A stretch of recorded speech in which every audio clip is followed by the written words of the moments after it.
Next, we will introduce the sequences, and let's get started.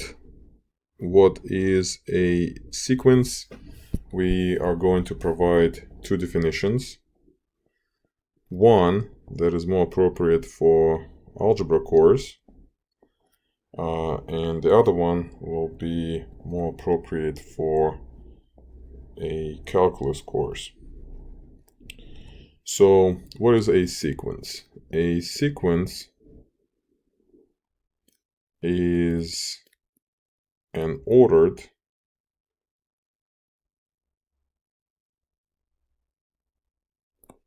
list of numbers, and for example,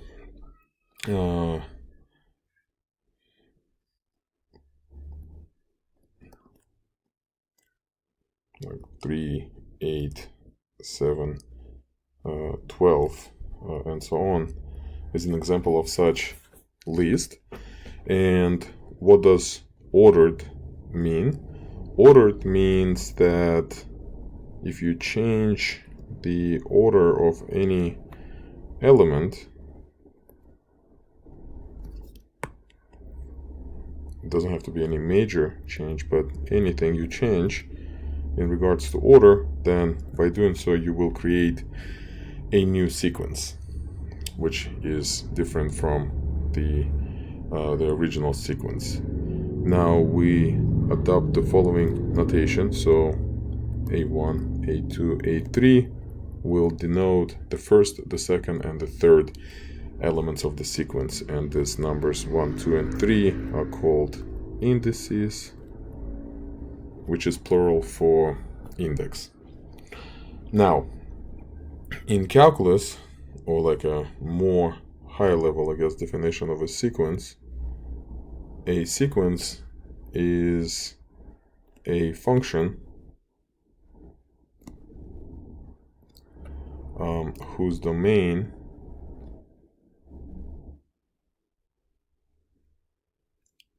is the set of natural numbers.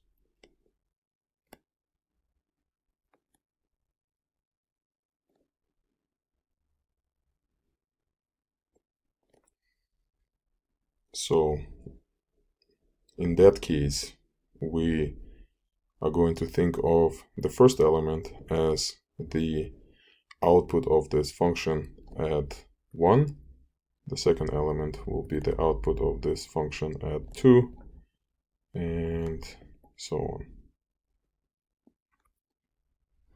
And let me remind you that the set of natural numbers is the set of counting numbers that starts at 1 and goes all the way to infinity. And we distinguish between the set of natural numbers and whole numbers. Whole numbers has everything that natural numbers have plus 0.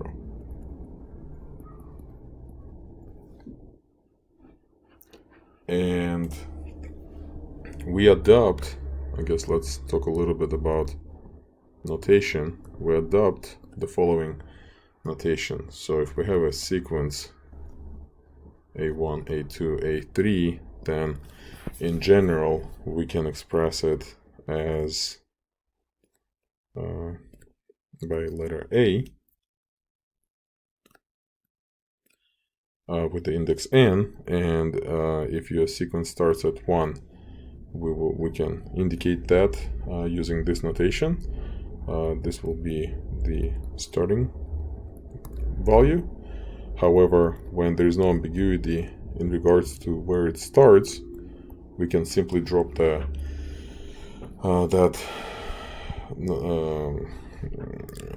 statement from the definition, from the notation, and just simply label a sequence this way. Now, as we said earlier, we mentioned that there is a set of whole numbers as an opposite, not the opposite, but as a alternative to the set of natural numbers, and that is expressed by the following statement. So sequences may start, so they don't always start at 1. So they may start at a 0, and sometimes it is convenient to have the initial point at 0, but we are going to assume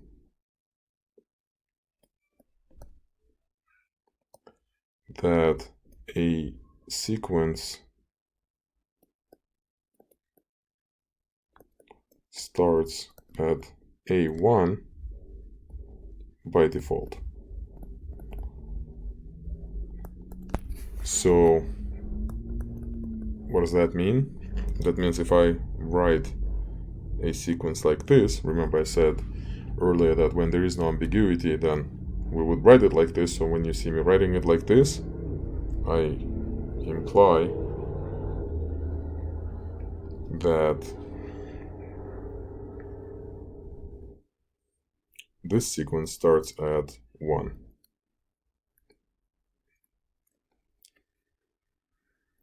And now, if I want my sequence to start at 0,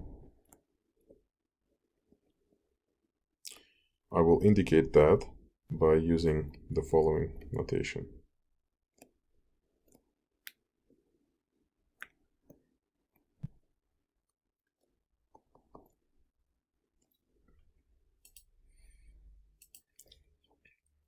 Alright, so let's do an example, or let me show you an example. Here's an example of a sequence of even numbers,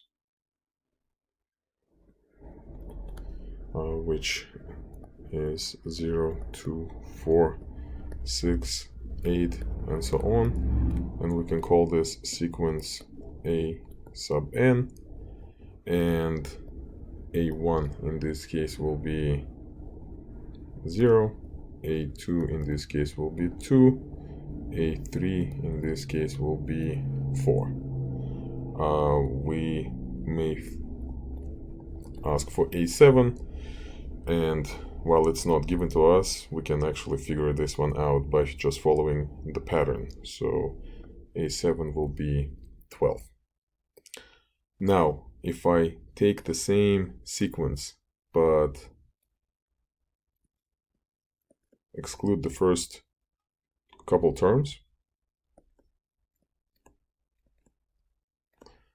then there are a couple ways to express this sequence. One is we can use this notation, and let's realize that this is not the same as this. It's clearly two different sequences, and therefore we can give this new sequence a new name.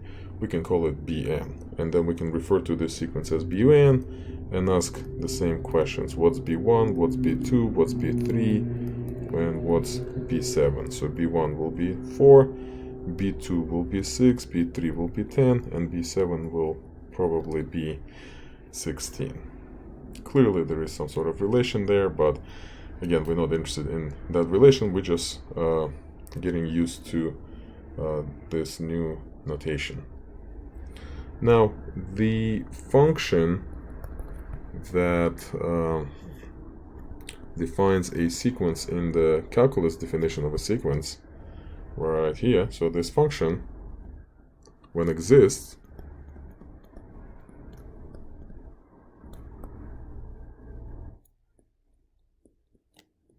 actually has a name.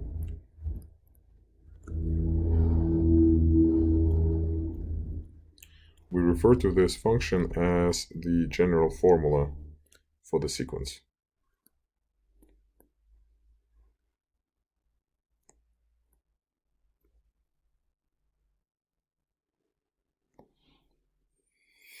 So for example, if we go back to this example, and we ask ourselves, is there another way to, like, is there a formula that generates all these values? The answer is yes. That formula is called the general formula for even numbers, And again, finding it's a creative process. It may not be trivial. But for example, this sequence of even numbers can be expressed like this, 2n minus 2. And then this formula right here is called the general formula for the sequence of even numbers.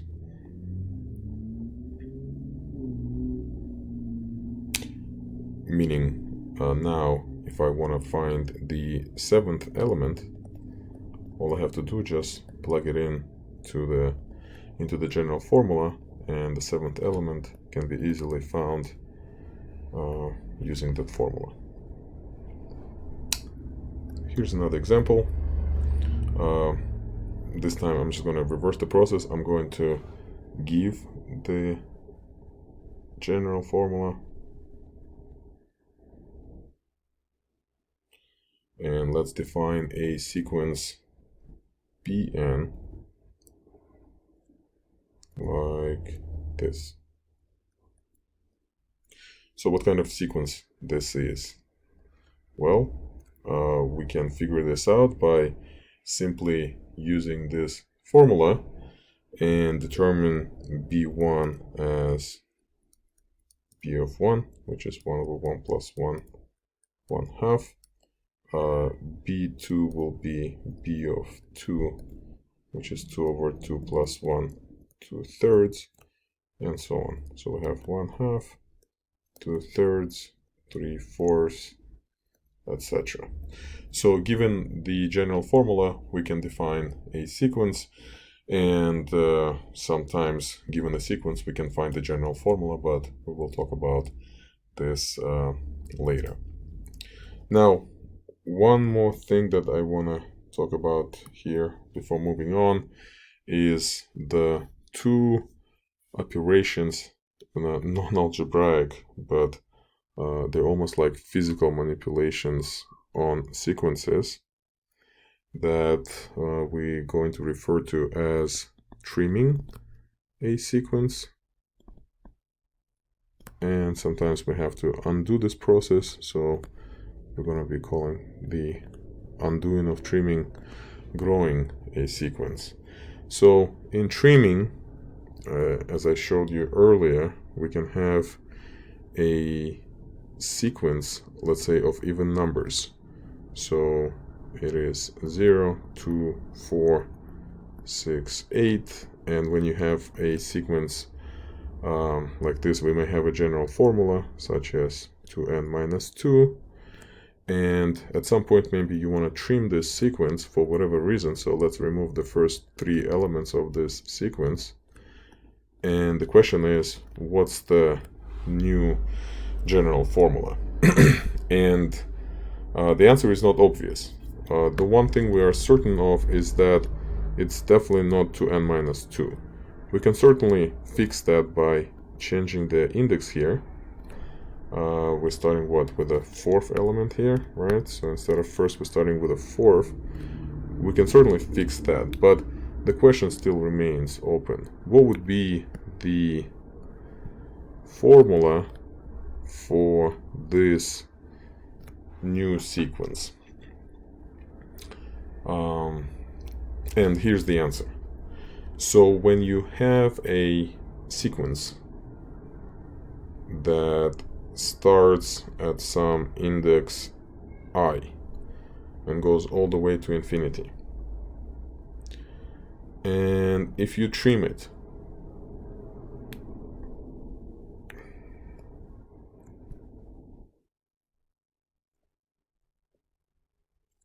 so let's trim it by k terms, then one way is, as we did earlier, we can express that trimming by increasing the starting point by k. But alternatively, what we can do, and this is what we're interested in, is actually removing that plus k from there and throwing it in the index here. And what this means is that whatever formula you had here, the new formula will be the same. You just have to add k for every appearance of n. So, finishing our example, what does that mean? That means I can take my old formula 2n minus 2 and replace each appearance of n in this formula with n plus 3 in this case, right? Because we started at 1, but then we started at 4, so we're adding 3 to the index. So it's going to be, the new formula would be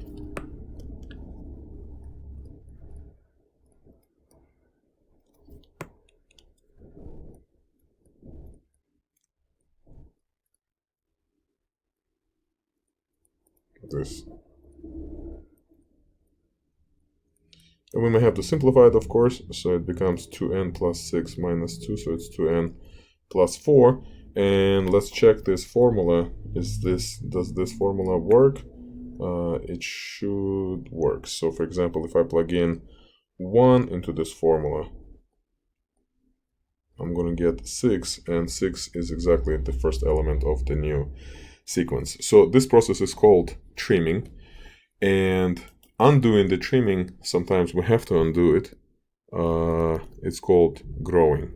So for example, you may have a sequence of even numbers that starts at 10, and I guess I don't need to do an example. Basically, growing, it's the undoing of trimming. So how do we grow a sequence? Well, we're just going to reverse the process. So if you already have a formula for a sequence that starts at I, and you want to grow that sequence by k terms, and sometimes k is just 1. Sometimes you just want to have a sequence starting at 0 or at 1, but you're given the formula for the other one and you just want to change your formula. And in that case, all we have to do is do the opposite from what we learned to do in trimming, and then your formula will simply be this. So whatever example there is, I guess let's do it. I have actually one good example. So let's say we have a formula, let's see, 2, 4, 6, 8, 10, which is 2n. This is frequently what people think of when asked to think of even numbers. They forget that 0 is also part of it. And the question is now, okay, so now that you know 0 is also an even number and you want to include it here, how do you change your formula? You had such a nice formula that made sense. How do you figure out this new formula? Well, basically what you're doing here is you're growing your sequence by one element, and therefore if your general formula was 2n, then the new formula will simply be 2n. The new formula will be simply obtained by replacing n with n plus 1, which gives us 2n plus, not plus 1, minus 1, of course, because we're growing, right? And we're going to get the formula that I give you originally as the formula for even numbers, 2n minus 2. All right, so let's move on. We're going to adopt the following vocabulary.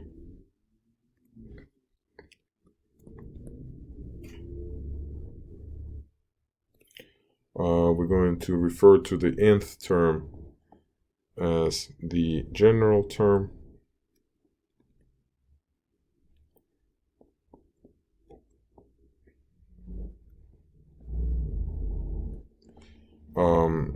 if I want to look at its successor, so the next term, I will label it like this. Sometimes we have to look at the successor of a successor, then we use this notation. I don't know if there's a better word for it, the successor of the successor, maybe like a grand successor would be appropriate here. And similarly, in the opposite direction, this will be the predecessor,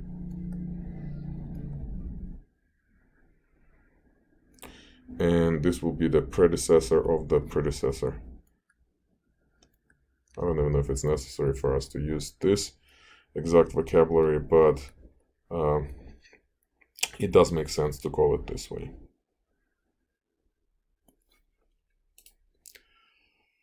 All right, so now we're going to observe the following fact. That is, sequences may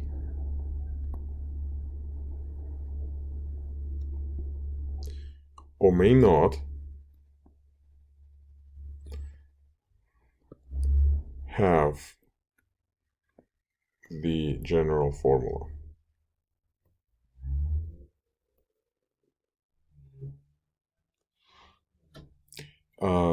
This means,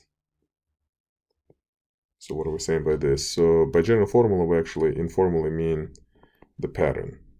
So if there is a pattern, we should be able to express it with some general formula. If there is no pattern, then there is no formula. So here's an example. This sequence, which can be recognized as the sequence of odd numbers, definitely has a formula, right? We clearly see the pattern, and here's the formula.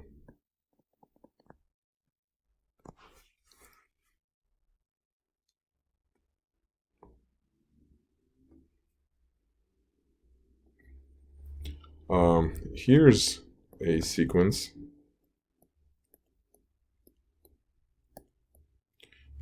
It looks like similar to the one above, but not quite. You may even know what this sequence is, and you may recognize that it's just the primes. And for primes, there is no formula. We, for example, don't know the formula for the 1000th prime.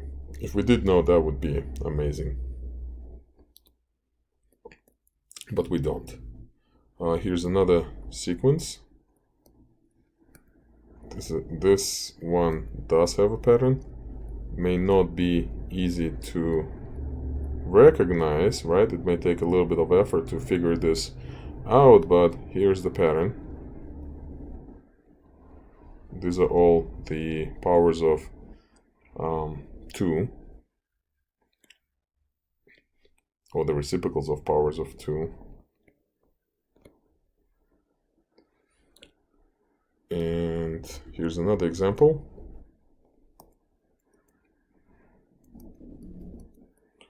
You may recognize these digits, but I bet you will not know the formula for this sequence.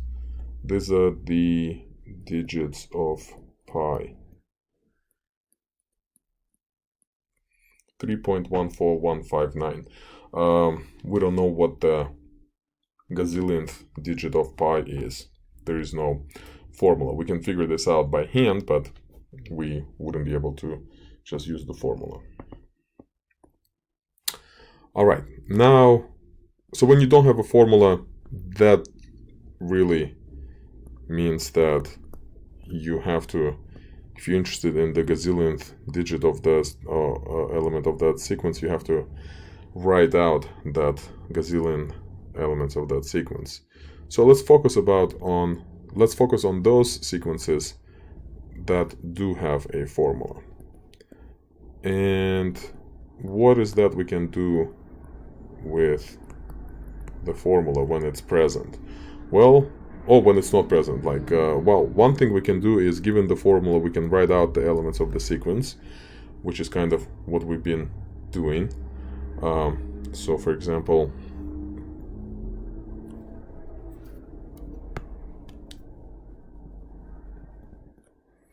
For example, consider this general formula. Can you write out the first 5 elements of this sequence? Shouldn't be too hard.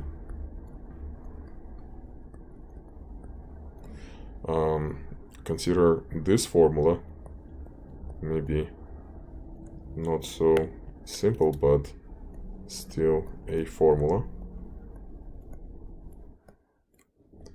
And let's go from 0 to infinity here.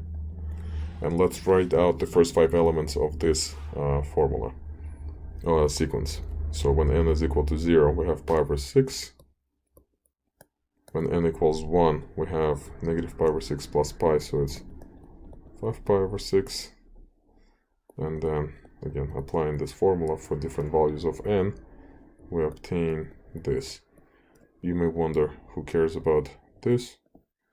Well, this, for example, all the positive roots of this equation. I don't know if you recognize that, but that's what this is. This is the solution set of the roots of this equation. All right, another example.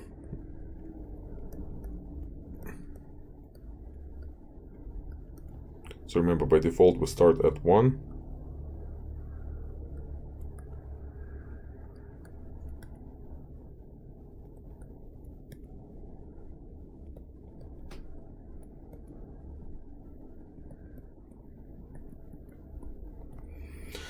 So when the formula is given, it's pretty easy to write the elements of the sequence. So let's talk about going the other way. When the formula is not given, when the sequence is given, how do you find the formula?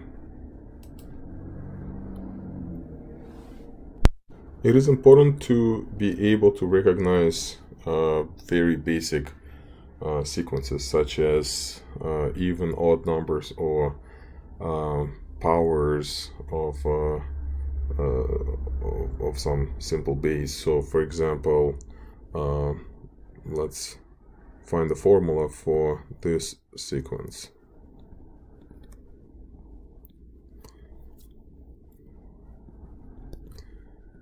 And we may recognize this as the powers of 2, and it's very tempting to just say it is 2 to the power n, but that's not going to work, right? So why? Because 2 to the power n, actually, if n starts at 1, will give me this sequence.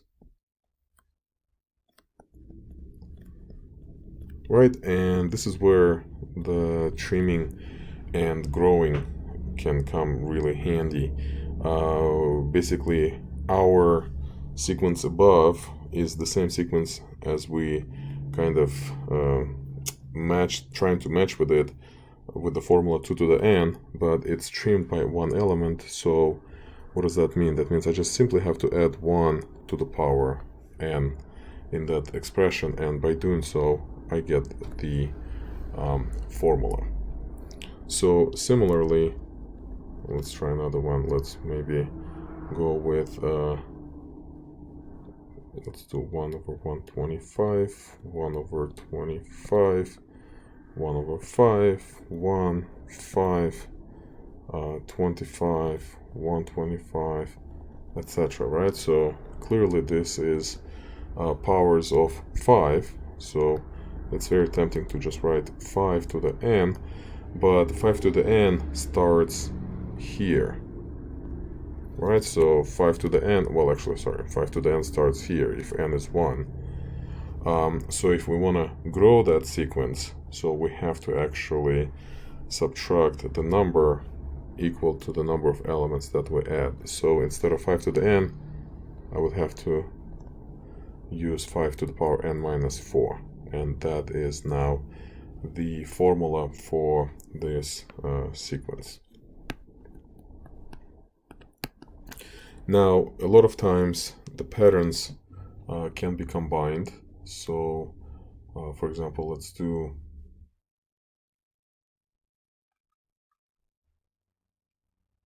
maybe something like this.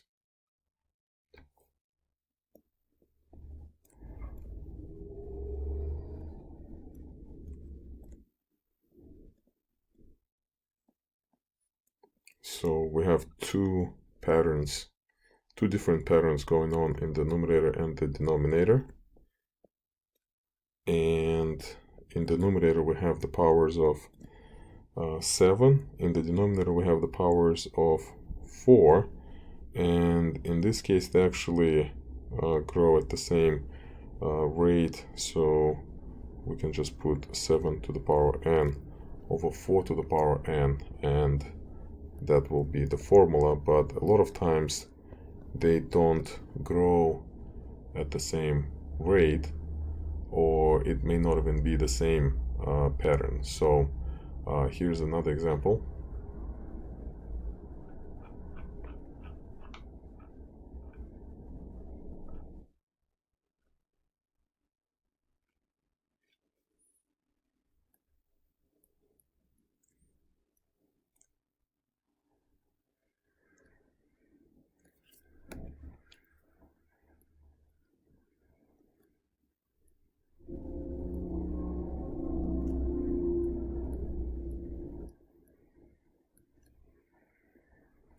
And so on.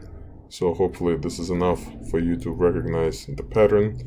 In the numerator we have powers of 3. In the denominator we have powers of 2, but they not increase at like at the same pace. And so we just have to figure out the formula for numerator and denominator separately. So for the denominator we will have to subtract 1 over here, because we're kind of growing this sequence and adding 1. And in the numerator we would have to add, and this is where we need to think here, like we have to add 2. Why? Because 3 to the n is actually a sequence that starts at 3, then 3, 9, 27, 81, 243. So it's the same pattern as before, but it has extra 2 terms. So we're gonna trim it and add 2 to the power. And sometimes you have completely different patterns in the numerator and the denominator. So in the numerator you may have something like this. Like, let me just write out the powers for the, not the powers, but the numerators here. And in the denominator we may have something even crazier, which you may not even recognize right away. And let's find the pattern for this sequence. In the numerator it looks like, again, it's hard to recognize this, but it does look a lot like this sequence.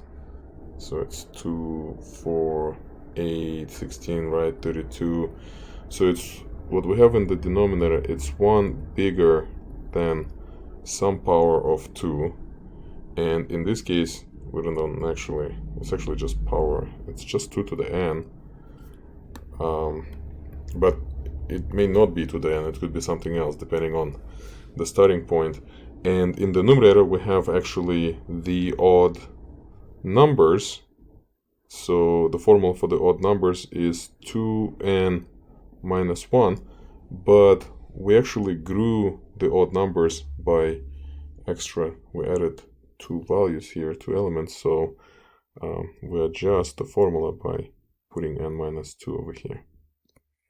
So the final pattern is 2n minus 5 divided by 2 to the power n plus 1. And you can try and check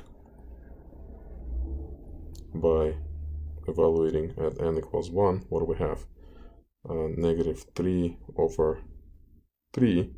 which is exactly our first element, which I should have written as -1. So again, nothing guarantees that you'll be able to find the general formula because of what? Because of this fact. It may not even exist. But for most formulas, for most sequences in this class, there will be a formula. So another thing that we can do with a formula, sometimes we're not happy with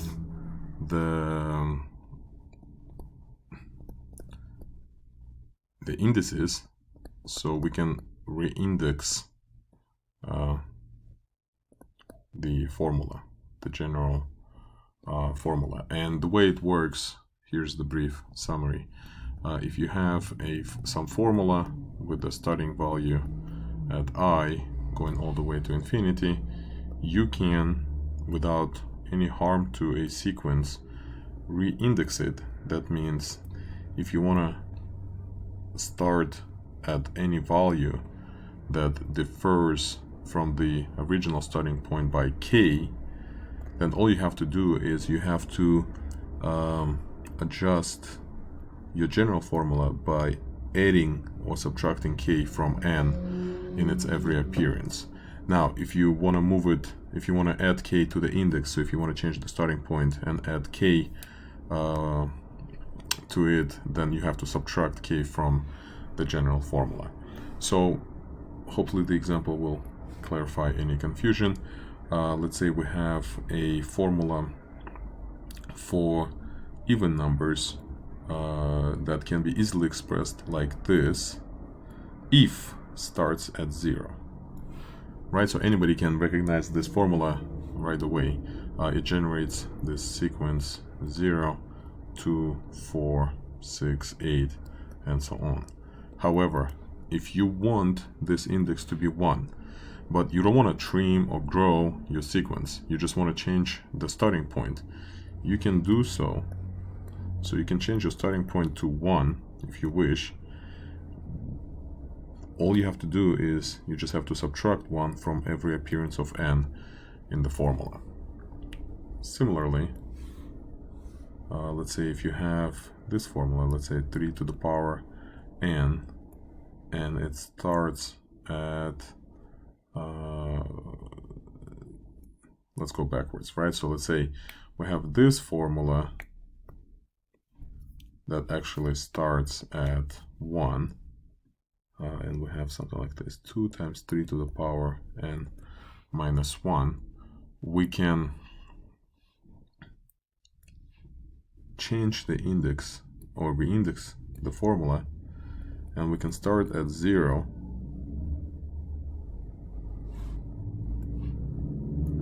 and all we have to do in the formula is we just have to add 1 to every appearance of n. So in this case, that will just make n minus 1 back into n.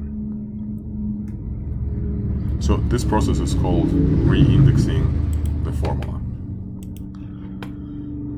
Next, I would like to talk about a different way to define a sequence.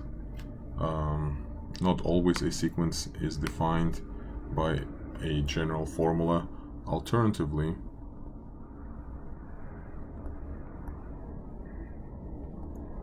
a sequence can be defined. Doesn't mean it is always possible, but sometimes a sequence can be defined, what we say, recursively. So what does it mean to define a sequence recursively? That means each term is defined with respect to its predecessors. It could be one predecessor or it could be many predecessors. So for example, we can define this sequence by saying, well, the nth term will be equal to its predecessor plus 2. And you may recognize this as a sequence of even numbers, because in even numbers we have 0, 2, 4, 6, 8, right? So this is the sequence of even numbers. They're all separated by 2, but also, guess what? The sequence of odd numbers also follows the same property, right? So they're also separated by 2. So when you define a sequence recursively, it is very, very important for you to specify the first term. So the same formula may define two different sequences depending on what your first term is. So same recursive formula, or basically recursive formula includes the formula and the list of starting values. So in this case, if the starting value is 0, that generates the sequence of even numbers, and if the starting point is 1, then the same formula generates the sequence of odd numbers. Now, as I said before, your recursive formula can go pretty far back in terms of how many predecessors you're relying on. And in that case, so if you go 2 back, that means you have to provide at least, well, probably, ideally, 2 initial starting values, so that now I can use this formula and I can construct this sequence. So A3 will be equal to 1 predecessor plus the predecessor of the predecessor, and it will be equal to 1 plus 0, 1. Now the fourth term will be the first predecessor plus the next predecessor, so it would be 1 plus 1, 2, and so on. So do you see why we have to have 2 starting points? Because otherwise we won't be able to figure out the sequence. And it all starts nice and easy, but then it becomes more interesting, right? So this sequence is actually called, well, let's see, it has 0, 1, and then we have 1, and then we have 2, and then we have 3, but then we have 5, and then 8, 13, and so on. So this sequence actually has a name. It's called Fibonacci sequence. But remember, the Fibonacci sequence is the one that starts with 0, 1. If you change the starting point, you can create your own sequence. So you can take the same formula, but choose your A1 and A2 to be something different from Fibonacci, and you can call this sequence with your own name. Again, remember, for a sequence to be defined fully with a recursive formula, you must have the values given for as many first terms as there are predecessors in your formula. Alright, so now I want to go over, I want to review some of the, not some, but exactly 2 of the most basic sequences that exist out there, or the types of sequences. So the first one is arithmetic sequences. We're not going to spend on it quite as much time as you spend on it in your college algebra class. And the other one is geometric sequences. So first, let's start with arithmetic sequences. What is an arithmetic sequence? It's a sequence that looks like this. You have the first term, and then the second term is obtained from the first term plus some value d, and then you just keep adding d's to the terms. So you add d, then you add another d, and so on. And by doing so, you create what we call an arithmetic sequence with the initial term a. So a is the first term or the initial term, and d is the common difference.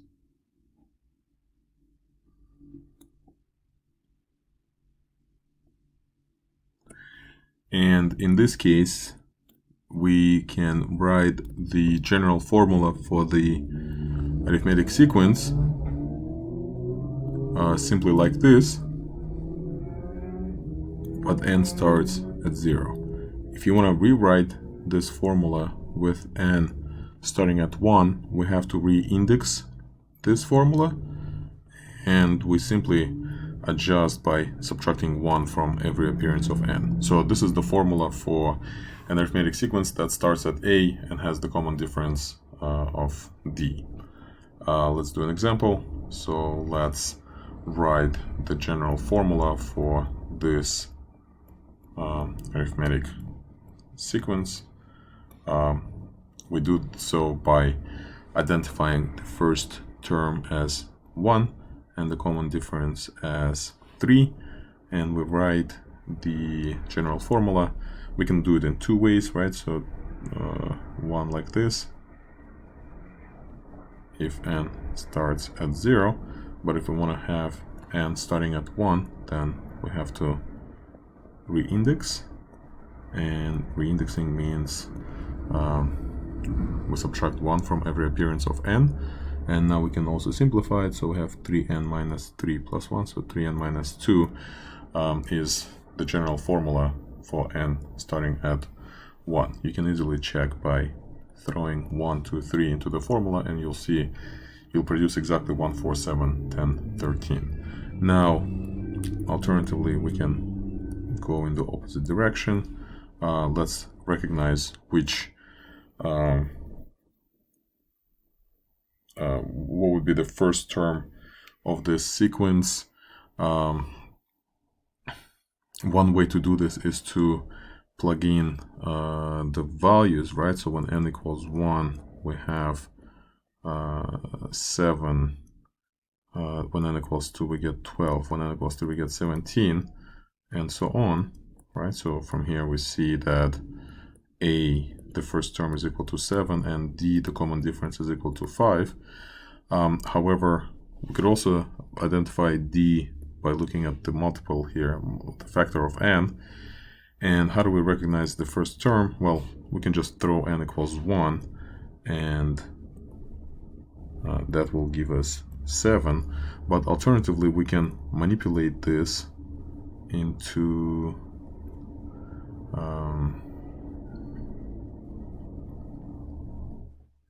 the standard formula, and we see how, in order for us to match this with the original formula, we have to add 5 over there, so that gives us 7 plus 5 times n minus 1. So from here we identify our first term and our d, just like before. So this is pretty much it about arithmetic sequences. So now let's develop the same type of knowledge for geometric sequences. So geometric sequences all start with what we call the first term, or the initial term, just like there will be a lot of parallels between the arithmetic and geometric sequences. So this is what we call the first term, and then we obtain the next term by multiplying the first term by r. So the next term will be br, and then we obtain the next term by multiplying the next term by r again, so it's now br squared, then br cubed, and etc. So we jump from term by term by multiplying the predecessor by r, and this r is called the common ratio. So instead of common difference, we have the common ratio. So the formula, therefore, the general formula will change. The multiplication will now become the exponentiation, the addition will become multiplication. So the general formula, if you allow yourself to start at 0, will look like this. If you don't allow yourself to start at 0, then the formula will look like this, because we have to reindex the formula. And similarly, we now can take a geometric sequence and write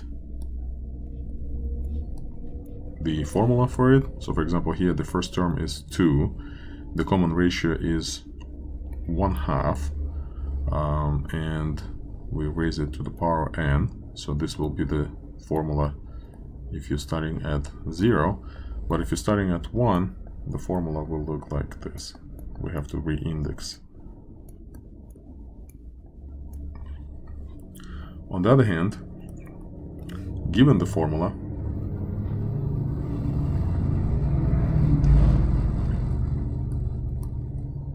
such as this one, can we identify the geometric sequence? One way is to plug in different values of n. So when n is equal to 1, we have 1/2. When n is equal to 2, we have 3/2, 9/2, etc. So from here we see the first term is 1/2, and the common ratio is, well, things getting 3 times bigger from term to term, so r is 3. However, we could have also recognized that by rewriting this formula in standard form, and to compensate for this -1, we would multiply by 3, and now again we see this is our initial term, and this is our common ratio.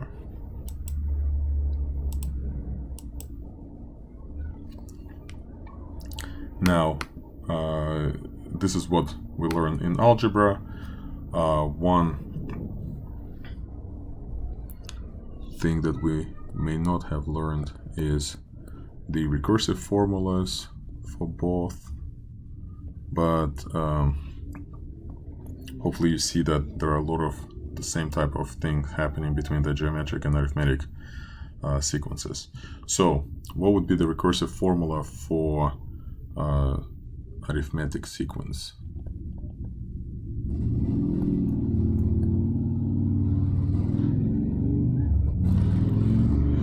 Well, the general formula was this, and recursive formula would be, remember, we get the successor by taking its predecessor and adding d to it, and the first term is always defined by a. So this is the recursive formula for arithmetic sequences. For geometric sequences, remember, the only difference between the geometric sequence and the arithmetic sequence is whatever we used addition in arithmetic sequence, we use multiplication, and wherever we end up with multiplication here, we end up with exponentiation here. So we expect that similarity to express itself somehow here as well, and it does. So the recursive formula for geometric sequence will be like this. We obtain the successor from a predecessor by multiplying the predecessor by r, and the first term, I guess I should be using b's instead, and the first term is always given by b. So this is the recursive formula. These are the recursive formulas for arithmetic and geometric sequences. And I guess it's worth mentioning, if we go back to the recursive formula here, it is worth mentioning that the same can be, like, if I use a different pair of successor and its predecessor, I'll get the same formula. So if I, instead of n and n minus 1, I use n plus 1 and n, I will get the same result, right? So this formula doesn't care on which 2 consecutive terms you pick. So I can also even go a little crazy here and go with like this: n plus 7 will be the same as an plus 6 plus 2. So the only thing is, I guess we would have to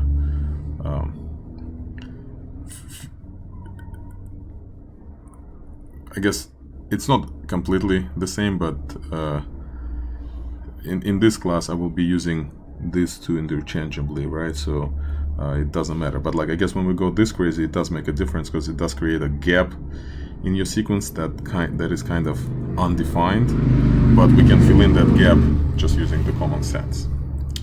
All right, so here I used this pair of predecessors.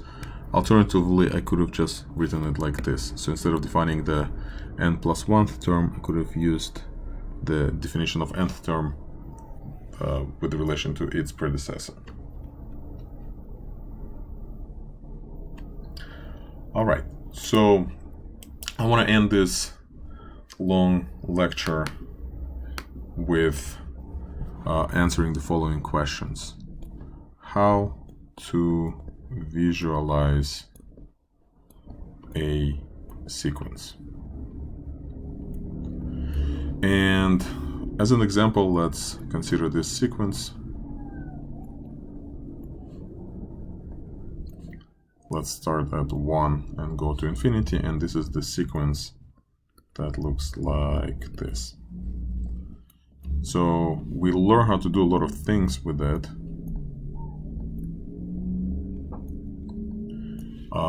Abstractly, right? So we'll learn how to trim it, grow it, reindex it, but can we visualize this?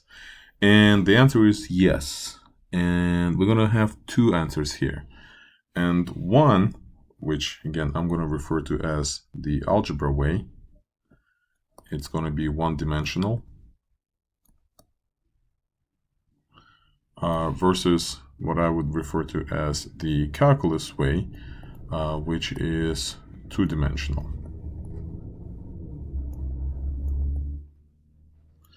And in one-dimensional visualization, we're going to imagine a number line, and the number line comes with its own scale, right? So here's your unit, and on this number line we'll be drawing the values of the sequence one by one. So 1/2 is right here, 2/3 will be right here, 3/4 will be right here, 4/5 will be right here. I guess somewhere there will be a 1,000th, and so on. So this is how we draw or visualize the sequence, right? So we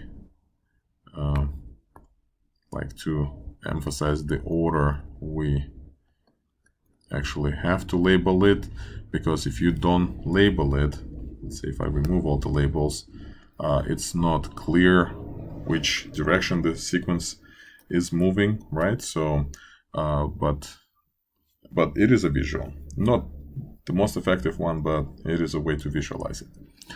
Now that's why there is another way, because this is clearly not the best way.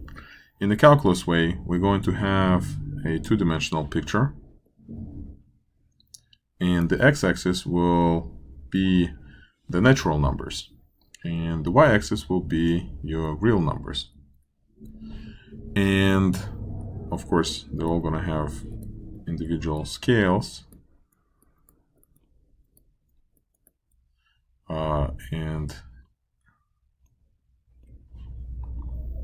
what would be a 1? Remember, we viewed in the calculus definition, we have this function right here. And f of 1 is 1/2, means it has something to do with this point, 1/1/2. And that's exactly how we visualize the first element. We just look at the point 1/1/2. And then f2 will be 2/3, so we're going to be looking at 2/3. At 3 we're going to have 3/4. At 4 we're going to have 4/5, and so on. Now I don't need to label anything like A1, A2, A3, A4, because the progression is pretty clear here. We move from left to right, right? So Therefore, we don't need any of this. And this is an alternative way to visualize the A sequence. When the general formula is given, it just becomes a part of this function, which, if you extend its domain, can be viewed as a function from R to R. And it is fair to say that in this case, when it's possible, we can use the following language. We can say that this sequence lives or resides on this function. And now that we know what sequences are, we also know how to visualize them. Next, we will learn what else is there to do with them.